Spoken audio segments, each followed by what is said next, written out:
Live from Los Angeles, welcome back to Good Morning LaLa. It's an absolute honor to welcome Shaman Durek to our show. Thank you so much for being with us. Thank you for having me. You are a true thought leader. So beautiful. You know, internationally, it is such an incredible opportunity to be able to have this conversation with you and LaLa. And before the break, you were mentioning it's not all about the hustle, right? Alignment over hustle. All day. For sure. So before we begin, would you mind just telling the audience, what is a shaman? A shaman is a bridge of someone who's there to hold the values of preservation for the people. So we learn about spiritual things, but it's not spiritual in the sense of religion. It's spiritual in the sense of how do we continue to adapt on Earth and how do we maintain evolution. So I always say spirituality is the true evolution. It's not the chia seed puddings and the green smoothies and the yoga classes, right? So it's really about stepping into yourself, and then how can you step into yourself, be authentic, and then bring that out to the people. What people see in the very modern times is like all the plant medicine and all of that. That's not what shamanism is about. Shamanism is about physiology, kinesiology, anthropology, sociology. And when we start very young. So I was chosen when I was 5, started training when I was 11, took my rites of passage at 27, and then just immediately I started taking people at age 14. People, I have this guy actually in New York who just saw me, and he goes, I remember coming to you when I was young and you were a kid, and I went to go see a kid to solve my problems, to help me. And I was like, I didn't solve your problems. I just led you to understanding them more. And so we're really there to really help people get into that space of how do we show up in the most authentic way in life and bring that message of love, not as a guru, not as a I'm better than you, but leading people to be leaders, to lead the message of love forward. So what was it about you that you were chosen at 5 years old, and who chose you? My grandmother. So my grandmother chose me. She's from Ghana. She was a medicine woman in the tribe of Umbutu and Yoruba tribe.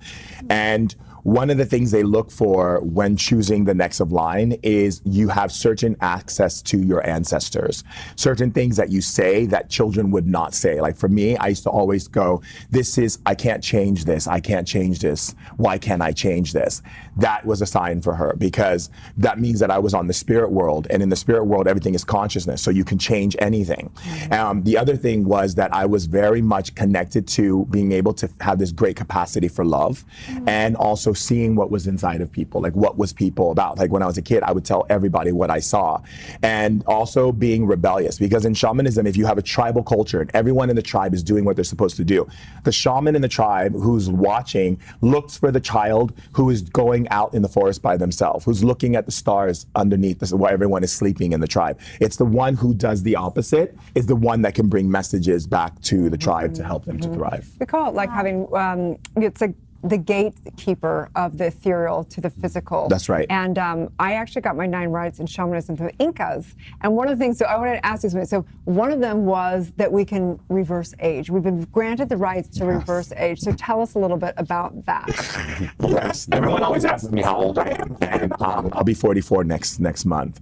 And it's true, we have the ability to change cellular process in our body, which our body goes through cellular regeneration naturally when we eat healthy and when we're exercising, getting enough oxygen, and really keeping a strong microbiome. But however, what happens in shamanism is that we actually have the ability to access the atoms, and we can rotate the nucleus of the atoms as well as the electrons inside the atom that literally depletes age from us.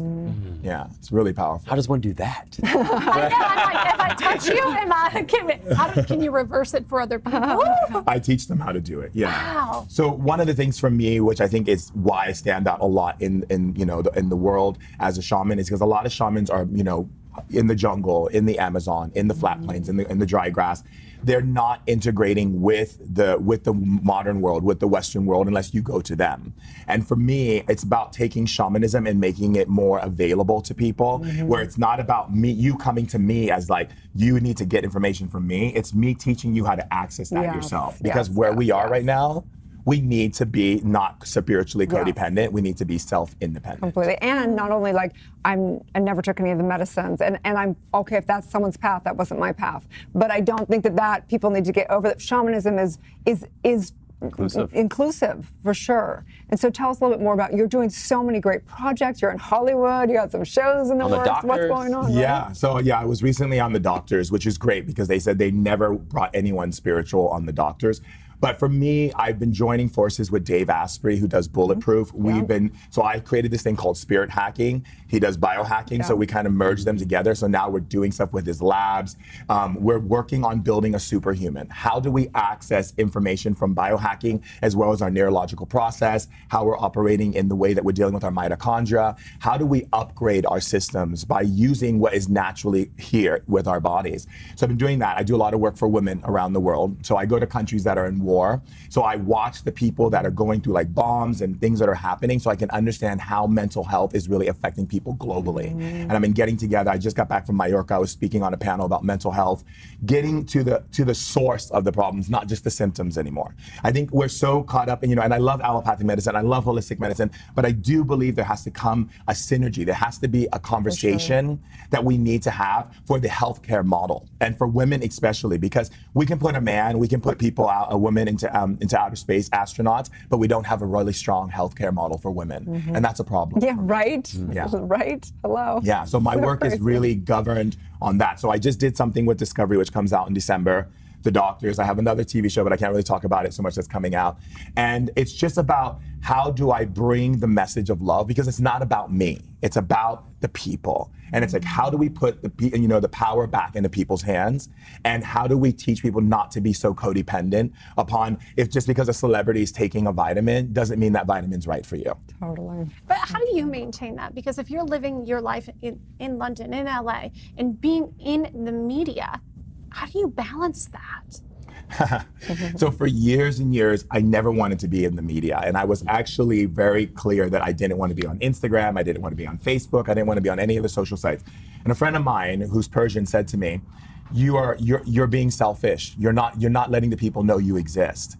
And that was a very good awakening for me. But what I did was I got into really deep, authentic clarity with myself, which is I'm not going to use the media as this like likes and love thing. I'm going to use the media as a way to deliver a message to the people. So, and I think, when you see pictures of people taking these like really beautiful pictures of there's green smoothie with the blueberries on top, and they're like hanging upside down, doing Living this impossible this life. amazing life where they're like, they're sunbathing on these beautiful decks across the world. That's not reality. Reality is we all go through our experiences and we go through ups and downs. How do we create sustainable love, sustainable joy, sustainable happiness, sustainable health? So for me, I use my social media platform and my public figure platforms. Like, people see me with celebrities and they say all these things, and I tell them celebrities have the same problems that everyone else has. The only difference, it's more open. It's more, out to the public, and so they have to deal with that.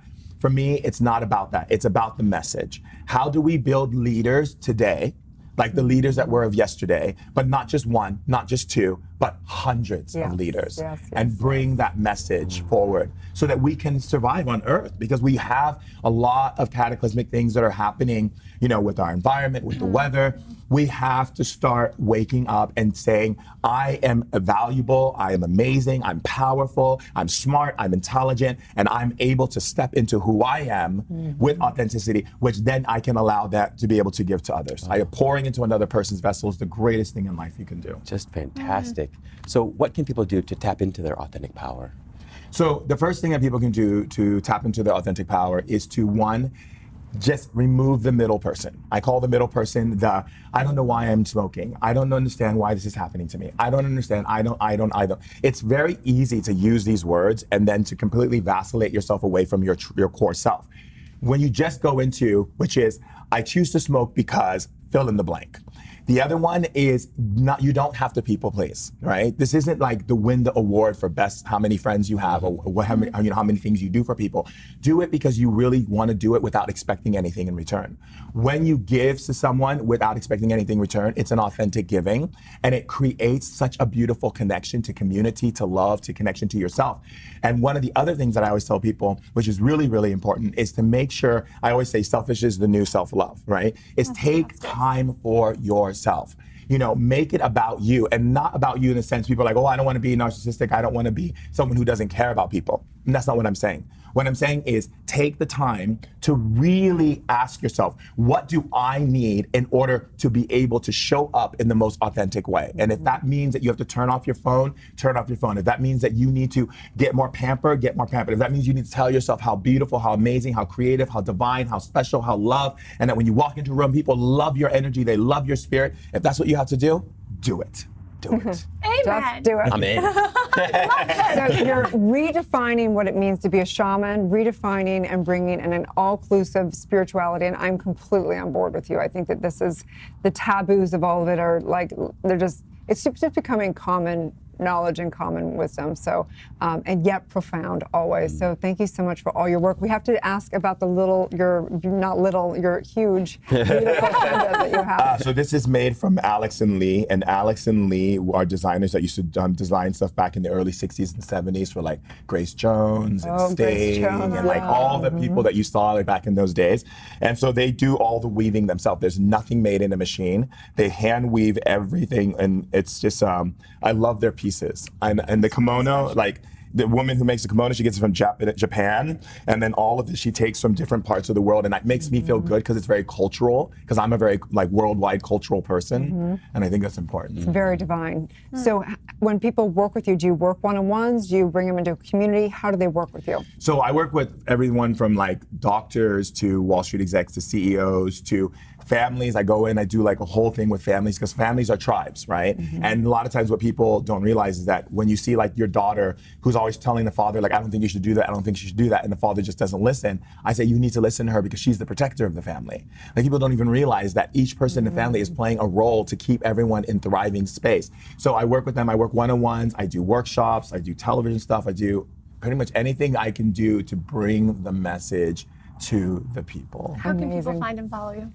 They can, I have a podcast called Ancient Wisdom Today, which is on iTunes, Spotify, and Google. And I also do classes and workshops, which you can go to shamandurek.com and sign up under my newsletter to find out how to learn about shamanism. And they can also follow me on Instagram at Shaman Durek. Beautiful. Just love Thank you it. so much. Thank you so much. So much, Shaman Durek. Stay tuned. We'll be back with more. Good morning, LaLa Land.